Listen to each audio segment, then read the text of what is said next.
بسم الله. لتحضير وصفة اليوم كنحتاجو 100 غرام ديال اللوز، 100 غرام د النوازيت، 80 غرام ديال الكركاع،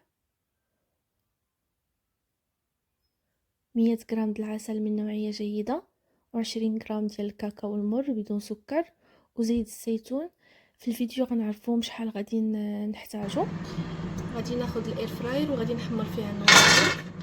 غادي نديرو 5 دقائق على المره الاولى، ونعاود نحركو وندخلو عاوتاني 5 دقائق. خدا معايا 5 ديال الدقائق 180 درجه مع المراقبه اكيد، يعني كتحلو كتراقبوا على حسب السمك ديال الفستق اللي عندكم والنوعيه ديالو. اللوز نفس الطريقه، ما حد اللوز كيتحمر غادي نطحنوا هذا الفستق هذا، حيت ضروري نطحنوهم وهما سخانين باش يطلقوا الزيت ديالهم.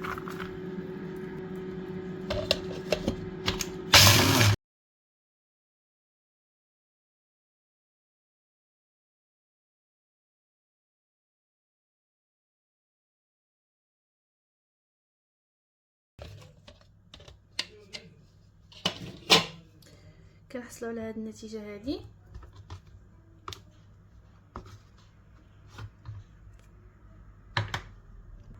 غادي نديرو شي اناء،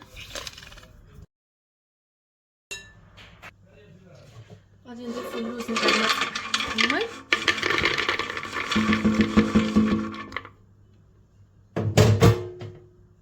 دابا الاير فراير سخونه والكركاع ما كياخدش في التحمار بحال اللوز، غادي نديرو له غير 1 2 دقائق ونرجعوه.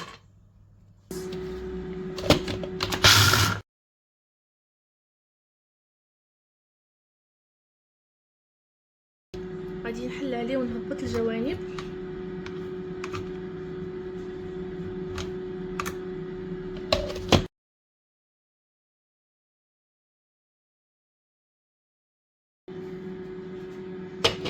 وكنتحصلوا على هذه النتيجه هذه.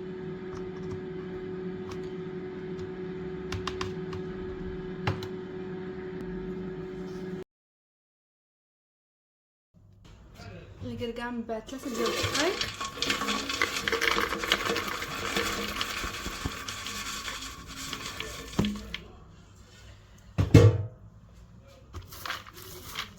غادي نطحنو حتى هو.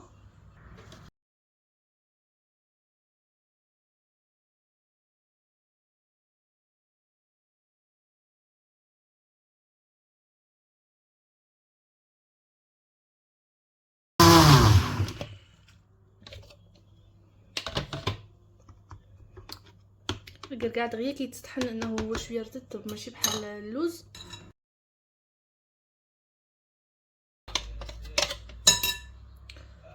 غادي نضيف العسل، 100 غرام ديال العسل تقدروا تزيدوا تقدروا تنقصوا.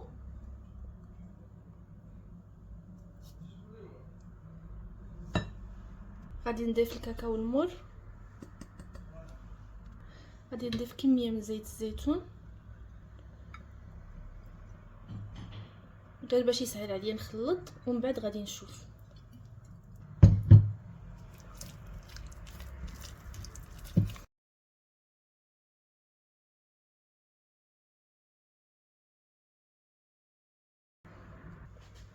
وضروري نضيف واحد رشيشه ديال الملحه، هي اللي كتعادل لنا الذوق.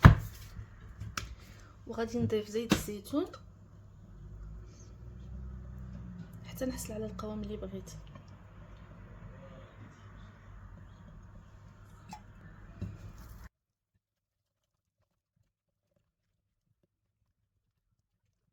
صافي، هذا القوام مزيان راه كيرتاح وكيزيد يعقد.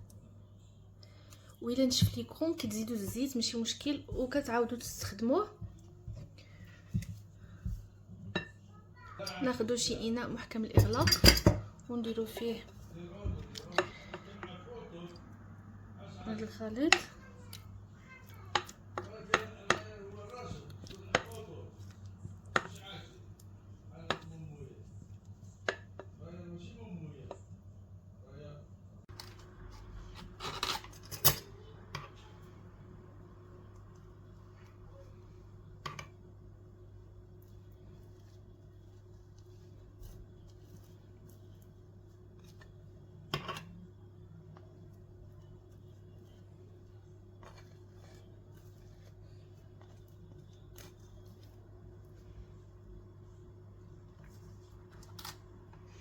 وكانت هذه هي الوصفه ديال اليوم.